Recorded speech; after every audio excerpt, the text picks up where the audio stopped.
আমি সৌদি আরবে এসেছি প্রায় 10 দিন হয়ে গেল। এর মধ্যে এখনো কোনো কাজ পাইনি। আলহামদুলিল্লাহ আমি হাফেজ। আমি বাংলাদেশের ভিতরে অনেক দিন ধরে শিক্ষকতা করেছি। মাদ্রাসায় বাচ্চাদেরকে হিফজ বিভাগে পড়িয়েছি। আমি যেখানে থাকি তার পাশে একটা বড় মসজিদ আছে। তো ওই মসজিদে আজকে আমি যাব ইন্টারভিউ দিতে। তো মসজিদে তাহফিজ বিভাগের হুজুরের সঙ্গে আমি পরিচয় হলাম। যে ওনাকে বললাম, হুজুর আমি হাফেজ, আমি অনেক দিন ধরে কোরআন শেখাচ্ছি। হুজুর আমার কথা শুনে খুব খুশি হলেন। উনি আমাকে বললেন একটু তেলাওয়াত করো। তো আমি 15 নম্বর পারা 2 নম্বর পৃষ্ঠা খুব সুন্দর করে শাইখ আইয়ুব ইনার সুরে আর কি তেলাওয়াত করলাম। তো উনি তেলাওয়াত শুনে খুব খুশি হলেন এবং আমাকে বলতেছেন, তুমি কি মাগরিব থেকে এসেছো, অর্থাৎ তুমি কি মরক্কো থেকে এসেছো? তো আমি বললাম, জি না হুজুর, আমি বাংলাদেশ থেকে এসেছি। তো উনি আমার তেলাওয়াত শুনে আসলে খুব খুশি হলেন। একটা মজার বিষয় কি জানেন, সৌদি আরবে কোরআন নাজিল হয়েছে, কিন্তু সৌদি আরবের মানুষ বা সাধারণ মানুষ এত সুন্দর করে কোরআন তেলাওয়াত করতে পারে না। অধিকাংশ লোকই গলত পড়ে।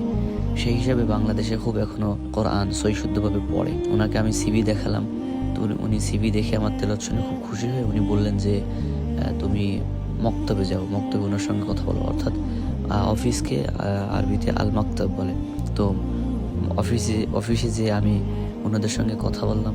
ওনারা আমার সিভি দেখলেন, দেখে বললেন যে আপনি রবিবারে আসেন। আলহামদুলিল্লাহ, তারা আমাকে রবিবারে আসতে বললেন। ইনশাআল্লাহ রবিবারে আবার সেখানে যাব। দোয়া করবেন আল্লাহ যেন সহজ করে দেন।